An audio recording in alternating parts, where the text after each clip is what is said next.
Welcome home.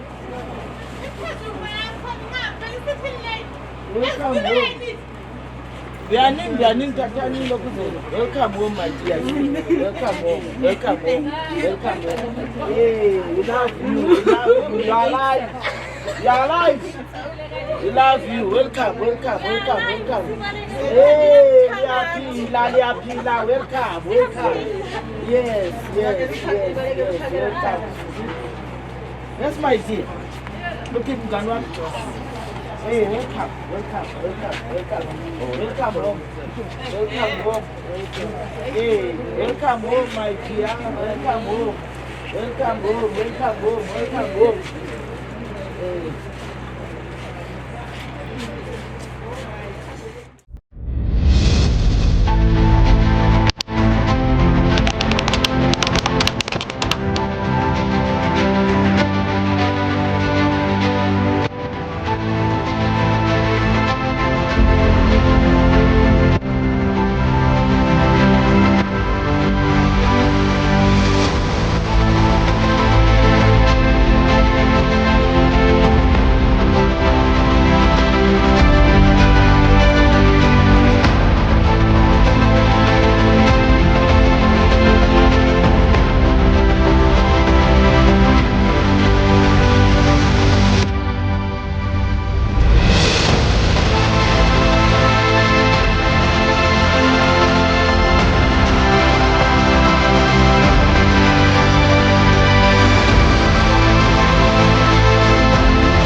More than 108,000 Zimbabweans have returned home from South Africa since anti-migrant protests and marches began on June 30, with government continuing to implement a repatriation and reintegration program to assist returnees as they rebuild their lives back home. For many returnees, the journey back is not a homecoming of choice, but a desperate escape from fear, threats, and insecurity. They are leaving behind jobs, homes, and years of investment in South Africa, returning to a country that many had previously left in search of better livelihoods. Government, working with the World Food Programme, UNICEF, and other partners, has established an interministerial command center at the Beitbridge reception point to assist returnees.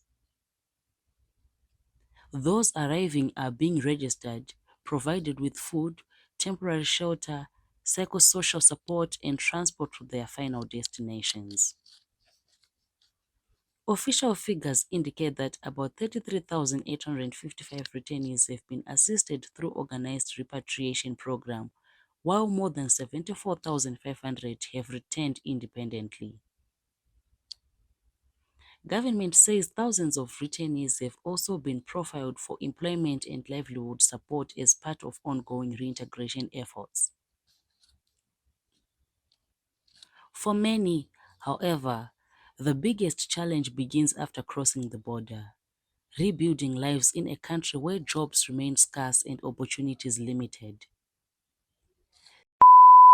Of the thousands of Zimbabweans who have returned from South Africa after anti-migrant tensions escalated.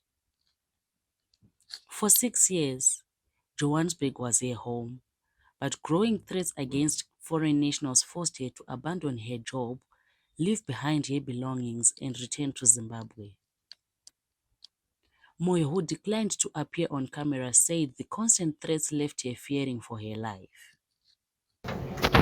So baqala beposta ku-social media ukuthi bazoba ne-march endaweni ethile and stuff. Then-ke bese beza organize abantu on that day lapha bezokusho khona ukuthi say like they're saying on Thursday, that's when we're going to do the thing.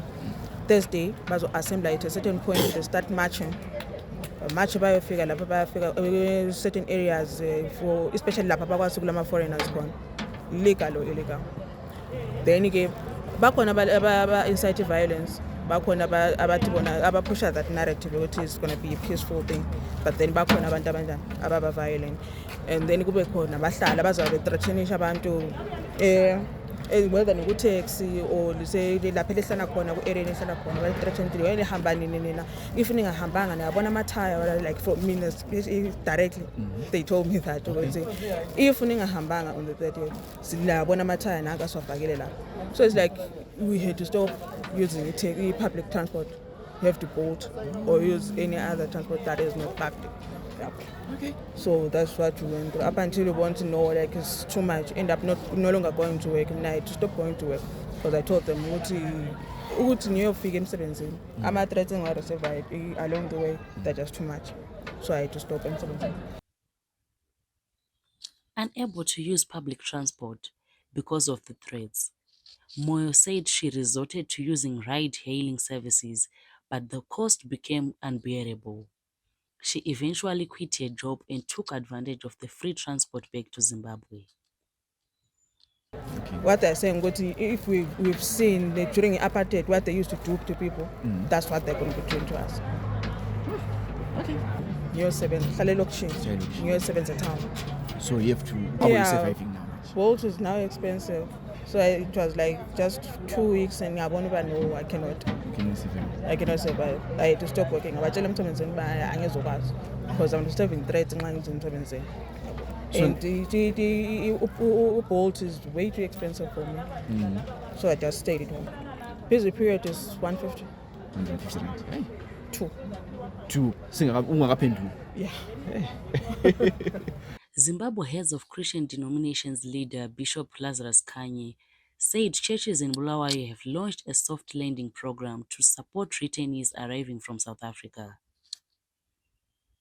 Returnees are being hosted at designated venues in Bulawayo after arriving from Beitbridge, where they receive temporary accommodation, meals, counseling, and spiritual support before traveling to their respective homes.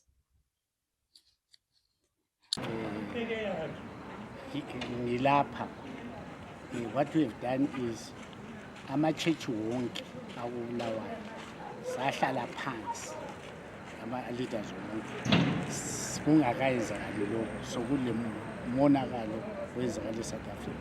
Sathi-ke thina singayenza njani ukuthi singabi caught up without preparation. So then we said we have an operation called soft landing. The soft landing is was that kind of fun.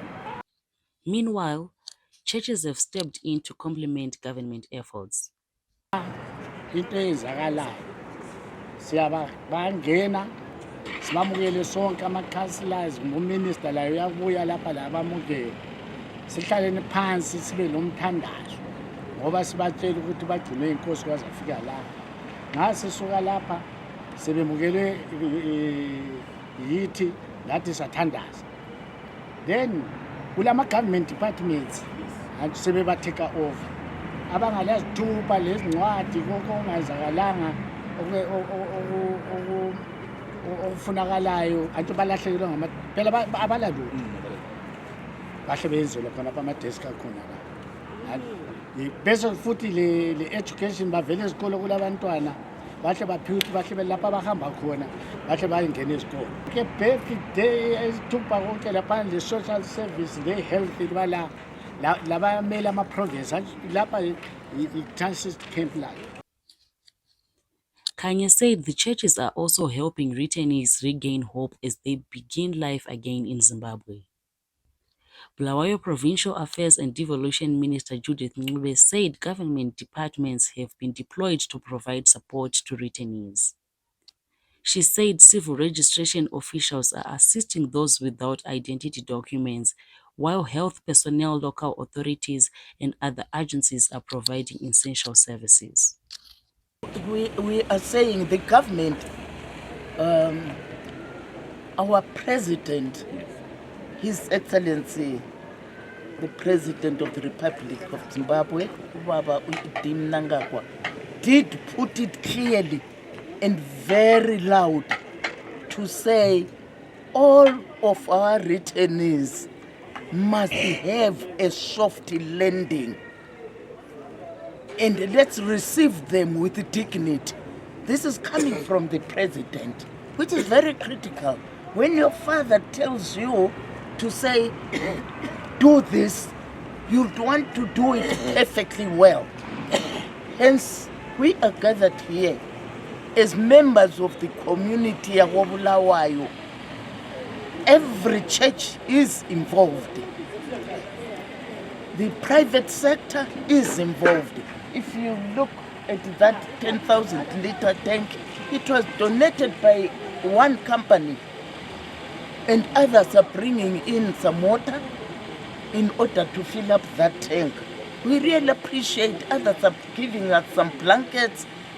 Community members are bringing in some clothes, shoes, blankets, you name it. Not to mention ukudla. Ukudla, we are so excited. We really appreciate what has been done so far.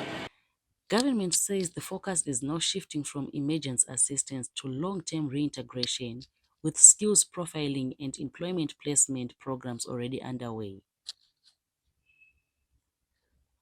Bulawayo Ward 10 Councillor Kalazane Ndlovu urged communities to welcome returnees and embrace the skills they bring back home. Our role is ama community leaders. From here siyaqala sixoxisane labo sibayamukele sibayenze bazizwe besekhaya, offering psychosocial support. Then we sibachiye lapha be disperse to their different destinations. We go back to the community labo abavele bekhona. We address in different platforms. Kungaba kusezimfeni, kungaba kusemhlanganweni emahholo, kungaba kuma WhatsApp groups our community. Siyazama ukuthi sixoxisane labahlali ukuthi namba abantwana asibayamukeleni benjengoba benjalo, sibe non-judgmental.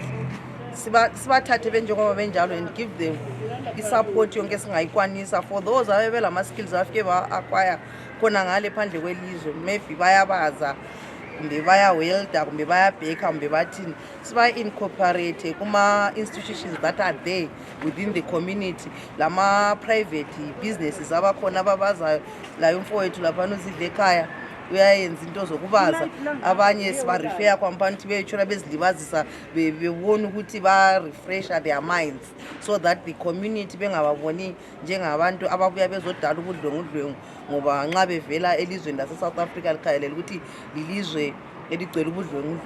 Kodwa-ke i-community siyincenga mihla lamalanga, every chance that we get to interact with the community ukuthi babayamukele benjengoba benjalo. Okuningi umuntu uzajajwa izenzo zakhe azabe sezenzile ngaleso sikhathi, kodwa nxa engakayenzile ukuthi umuntu lo u-innocent umsulo. Ngiyabonga. For thousands of Zimbabweans, crossing the border has brought an end to the fear and uncertainty they experienced in South Africa. But for many, another challenge is only just beginning, rebuilding their lives, finding work and starting over in a fragile economy. For HStv News, Kelly Mabaire.